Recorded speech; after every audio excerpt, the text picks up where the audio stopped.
इन्वेस्ट्रोनॉमी book में share बाज़ार के बारे में हमें काफ़ी सारी बातें सीखने को मिलती हैं। कैसे शेयर सेलेक्ट करें, कौन सा शेयर खरीदना चाहिए, कैसे शेयर मार्केट में पैसा इन्वेस्ट करना चाहिए, कौन कौन सी बातें हैं जो शेयर मार्केट में इन्वेस्टमेंट करने से पहले हमें पता होनी चाहिए। तो ये सब कुछ ये इन्वेस्ट्रोनॉमी बुक में हमें सीखने को मिलता है।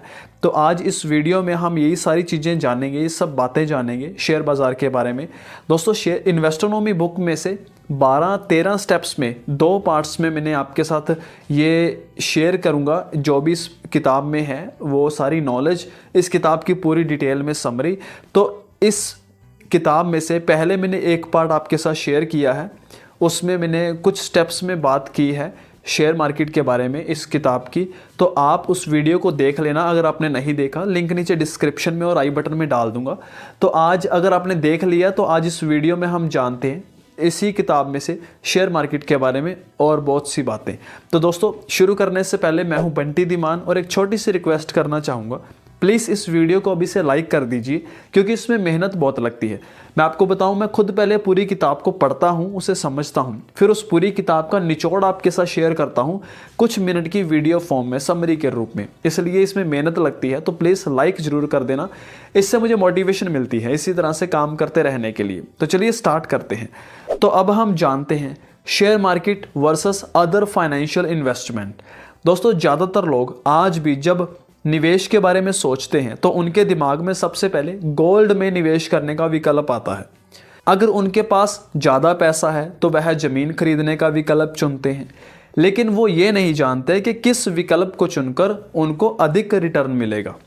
अब हम ये समझने की कोशिश करेंगे कि इक्विटी, डिवेंचर, प्रॉपर्टी और गोल्ड निवेश किस तरह काम करता है और कौन से विकल्प चुनकर आपको ज़्यादा रिटर्न मिलेगा। तो सबसे पहले है डिवेंचर। दोस्तों, डिवेंचर सिर्फ एक बॉन्ड है। जब कंपनियों को फाइनेंशियल हेल्प की नीड होती है तो जो कंपनी होती है वो एक निश्चित ब्याज दर पर पैसा उधार लेती है।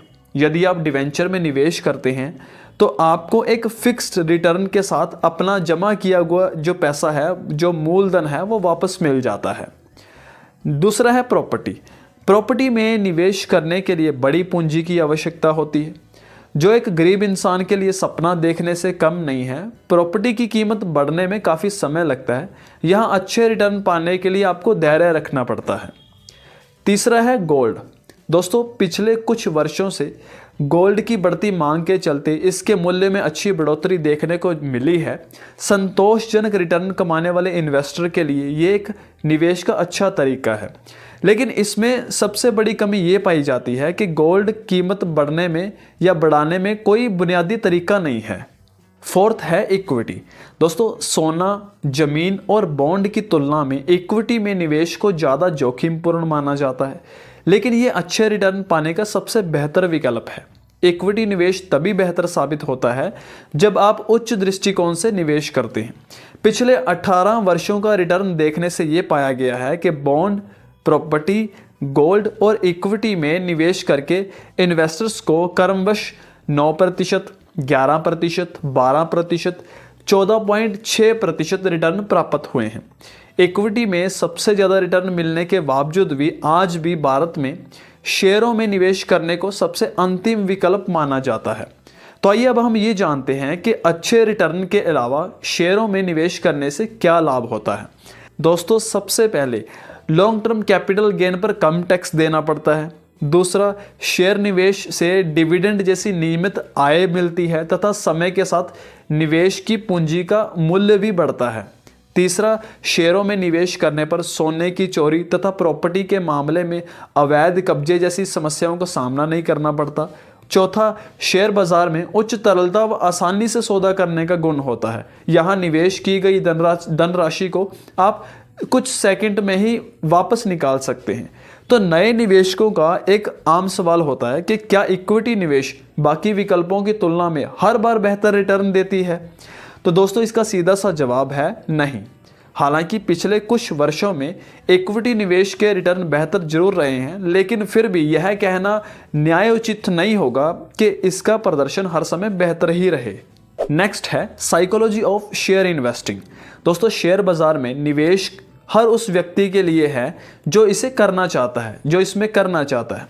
शेयर निवेश एक कला है और इसमें निवेश करने के लिए आपको ये कला सीखनी होगी। स्मार्ट निवेशक पहले ही अधिक कमाने की लालसा में अपने हाथ जला चुके होते हैं। धन गंवाने का यह अनुभव ही नौसिखिए निवेशक को अनुभवी निवेशक बनाता है। सीखने के दो तरीके हैं, खुद गलती करके उससे सीखना या फिर दूसरों की गलतियों से सीखना। अक्सर समझदार लोग दूसरे विकल्प को चुनते हैं और दूसरों की गलतियों से सीखते हैं। शेयर निवेश को सीखने के लिए ऑथर ने इस किताब में कुछ अद्भुत नियम बताए हैं जिनके द्वारा आप इस कला को सीख सकते हैं।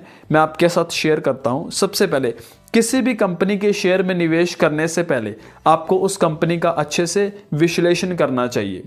नेक्स्ट है, आपको ये समझना होगा कि आपका कोई भी पड़ोसी या शुभचिंतक या रिश्तेदार आपका निवेश सलाहकार नहीं हो सकता। केवल आप ही हैं जो अपने लिए सबसे अच्छा फाइनेंशियल डिसीजन ले सकते हैं। तीसरा है, अगर आपने किसी कंपनी के शेयर में निवेश किया है तो आपको उस कंपनी से जुड़ी हुई खबरों पर ध्यान रखना चाहिए, और अगर कंपनी से जुड़ी कोई खबर आपको अंदरूनी महसूस हो तो ये मानकर चलिए कि इसे जनता में जानबूझकर फैलाया गया है। नेक्स्ट है, आपको ये बात भी ध्यान में रखनी चाहिए कि सोशल मीडिया, वित्त संबंधी दैनिक पत्र और ऑनलाइन पोर्टल्स सूचनाएं प्रदान नहीं करते, बल्कि उन्हें निरंतर शोरगुल मचाए रखने के लिए पैसे दिए जाते हैं। आपको ये समझना होगा कि ये सोशल मीडिया प्लेटफॉर्म कोई भी ऐसी खबर नहीं देंगे जिससे आपको लाभ हो। तो शेयर बाजार निवेश एक कला है जिसे अनुभव और ज्ञान द्वारा ही सीखना पड़ता है। नेक्स्ट है, अच्छा निवेशक बनने के लिए कुछ जरूरी विशेषताएं। दोस्तों, अगर आप एक अच्छा निवेशक बनना चाहते हैं तो आपके अंदर कुछ विशेषताएं होनी बहुत जरूरी है, जैसे सीखने की क्षमता, बाजार के रुख के विपरीत जाने की हिम्मत, भावनात्मक स्थिरता, धैर्य, भविष्य में ज़्यादा संपत्ति निर्माण के लिए शॉर्ट टर्म लालसाओं को त्यागने की इच्छा शक्ति। नेक्स्ट है, शेयर बाजार में सही शेयर खरीदने का तरीका। दोस्तों, जब आप किसी शेयर को खरीदने का विचार बनाते हैं तो सबसे पहले आप उस शेयर का भाव देखें, वही इसे अच्छी या बुरी खरीद बनाता है। मान लो अगर आपने किसी आईफोन को 40% छूट पर खरीदा तो ये अच्छी खरीद है, लेकिन अगर आपने उसी आईफोन को उसकी तय कीमत से अधिक पर खरीदा है तो ये बुरी खरीद है। तो शेयर का भाव चुनना भी आईपीएल में खिलाड़ियों की बोली लगाने जैसा ही है। जिस खिलाड़ी से हमें उम्मीद ज़्यादा होती है हम उसकी बोली उतनी ही ऊंची लगाते हैं या उतनी ही ऊंची उसकी बोली होती है। इसी तरह अगर आने वाले वर्षों में आपको किसी कंपनी के बेहतरीन प्रदर्शन की उम्मीद होती है तो आप उसके शेयर को ऊंची कीमत पर खरीदने के लिए भी तैयार हो जाएंगे। किसी भी निवेशक की किसी भी कंपनी में उम्मीदें अलग अलग होती हैं, इसलिए उनके लिए उस कंपनी के शेयर का फेयर प्राइस का अनुमान भी अलग ही होगा। नेक्स्ट है, शेयर निवेश करना सीखें। दोस्तों, आपने पीटर लिंच का नाम तो सुना ही होगा। ये एक महान शेयर इन्वेस्टर हैं। फंड मैनेजर के रूप में उनका ट्रैक रिकॉर्ड सबसे बेहतरीन रहा है। उनको वैल्यू इन्वेस्टिंग के क्षेत्र में सबसे पावरफुल व्यक्ति माना जाता है। किसी भी शेयर का चुनाव करने से पहले आपको पीटर लिंच द्वारा बताई गई गाइडलाइंस का पालन जरूर करना चाहिए, जिनमें से कुछ जो मेन पॉइंट्स है वो मैं आपके साथ शेयर कर देता हूं। सबसे पहले, सिर्फ सहज व्यवसायों के शेयर खरीदें। दोस्तों, आपको सिर्फ उस कंपनी के शेयर खरीदने चाहिए जिसके बिजनेस को आप अच्छे से समझते हो, क्योंकि आप जिस बिजनेस को समझते ही नहीं या समझ नहीं सकते, आप उसके शेयरों की सही कीमत का भी आंकलन नहीं कर सकते। दूसरा है, कम रोमांचक उद्योगों में उबाऊ कंपनियों को तलाशना। दोस्तों, अगर आपको अपना लक्षित निवेश उबाऊ लग रहा है तो आप बिल्कुल सही ट्रैक पर हैं। अगर आपको अपना निवेश रोमांचक लग रहा है तो आपको अपनी निवेश रणनीति पर पूर्ण विचार करना चाहिए। इसे एक उदाहरण से समझते हैं। बिटकॉइन अब तक की सबसे सफल क्रिप्टो करेंसी है। इसके मूल्य में उच्च अस्थिरता से बढ़ोतरी हुई है, जिसके कारण इसके भाव में काफ़ी उतार चढ़ाव आया है। अधिक जोखिम लेने वाले निवेशकों को ये पसंद आया है क्योंकि उन्हें शेयरों के चढ़ते भाव देखना अच्छा लगता है, जिससे वे पैसा कमा पाते हैं। लेकिन शेयर बाजार में मात्र अस्थिरता ही हमेशा आपकी सफलता सुनिश्चित नहीं कर सकती। इसलिए जो शेयर ट्रेडर्स अधिक अस्थिरता वाले शेयरों का चुनाव करते हैं उनको अक्सर निराशा ही हाथ लगती है। तीसरा है, अटल कंपनियों को पहचानें। दोस्तों आपको ऐसी कंपनियों में निवेश करना चाहिए जो स्ट्रॉन्ग मैनेजमेंट का बैकग्राउंड रखती हो और जिनकी कार्यशैली बहुत अच्छी हो, क्योंकि ऐसी कंपनियां हारने के बावजूद भी अपनी सफल वापसी करने में सक्षम होती हैं। ऐसी कंपनियों को वॉरेन बफे ने द इनएटिबल यानी अटल नाम दिया है। चौथा है धैर्यवान निवेशक बने। दोस्तों एक बात का हमेशा ध्यान रखें, किसी भी काम में ज़्यादा जल्दी करने से काम बिगड़ता है, आपको भी पता है। इसलिए किसी भी कंपनी के शेयर को चुनने से पहले आपको उस कंपनी के बारे में अच्छे से पढ़ना चाहिए और सभी जरूरी जानकारियां जुटाने पर फोकस करना चाहिए। पांचवा है पढ़ी या सुनी गई सलाह पर यकीन ना करें। दोस्तों किसी भी कंपनी में निवेश करने से पहले आपको गहराई से उसकी रिसर्च करने का प्रयास करना चाहिए। आपको अखबार या न्यूज़ चैनल पर शेयर मार्केट से जुड़ी हुई किसी भी खबर पर आंख बंद करके विश्वास नहीं करना चाहिए। नेक्स्ट है ऐसी कंपनियों को चुनाव करें जो तरक्की कर रही हैं। दोस्तों वॉरेन बफेट कहते हैं कि अगर आप किसी शेयर को अपने पास 10 वर्ष तक नहीं रखना चाहते तो उसे 10 मिनट के लिए भी ना रखें। इसलिए आपको अधिक रिटर्न कमाने के लिए भारत की ऐसी कंपनियों को जो तरक्की कर रही हैं उनकी पहचान करके उनमें लॉन्ग टर्म निवेश करना चाहिए। नेक्स्ट है भविष्यवाणी के आधार पर फैसले लेने से बचें। दोस्तों किसी भी शेयर की 1 वर्ष बाद क्या स्थिति होगी यह कोई नहीं बता सकता, इसलिए आपको ऐसी किसी भी भविष्यवाणी पर विश्वास नहीं करना चाहिए जो आपने कहीं पढ़ी या सुनी हो। आपको समझदारी से अच्छी रणनीति बनाकर निवेश करना चाहिए। तो दोस्तों मुझे लगता है आज के लिए इतना काफ़ी है, और शेयर बाज़ार में निवेश कैसे करना है इसके लिए काफ़ी हद तक आप बहुत सारी बातें जान चुके हैं। इस किताब में सीखने के लिए शेयर मार्केट के बारे में और बहुत सारी बातें अभी बाकी हैं।